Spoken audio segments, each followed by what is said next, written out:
இப்போது விஜயகாந்த் பிறந்தது கண்டியூரில். அவர் மதுரையில் போயிட்டு அவங்க அப்பா ஒரு செட்டில் ஆகிட்டார், தங்கிட்டார். அப்புறம் சினிமாவில் வந்துட்டு இந்த மதுரைக்காரர்னு சொல்லிட்டு பாசக்காரராக இருப்பார், பாசக்காரராக இருக்கிறாருன்னு சொல்லிட்டு பெரிய ஆள் ஆகிட்டார். இப்போ அழகிரி அண்ணன் பார்த்தோம்னாக்கா அவர் மதுரைக்குள்ளார இருக்கிறாரு. அவர் பொண்ணு கட்டினதும் மதுரை மாவட்டத்துக்குள்ளார. அவர் லவ் மேரேஜ் பண்ணிக்கிட்டார். அதனால திமுகக்குள்ளார கட்சி உள்பூசல்லாம் நடந்துச்சு. கொஞ்சம் கட்சி விவகாரங்கள், யார் அடுத்த கருணாநிதிக்கு அப்புறம் யார் வரப்போகிறதுன்னு இதெல்லாம் பயன்படுத்திக்கிட்டு, அதாவது மதுரைக்காரர் ஒரு ஊருக்குள்ளார இருந்தவரை எதிர்த்து பேசினாக்கா ஒரு மாதிரியா இருக்கும், மதுரைக்காரங்களோட பகச்சிக்க வேண்டியிருக்கும் அப்படின்னு சொல்லிட்டு பிரேமலதா அவர்களும் மறைமுக தலையீடு ஸ்டாலின் அவர்களுக்கு சப்போர்ட் பண்ண சொல்லி, அதாவது இவங்க ஜாதிக்காரங்க நாயக்கர்கள் இருப்பாங்கல்ல, அந்த ஜாதிக்காரங்க பூரா மறைமுக தலையீடு.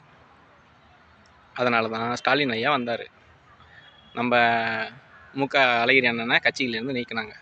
இப்போ எல்லாமே சில விஷயங்கள் சாதகமாக தான் போயிட்டுருக்கு. நிறைய பேர்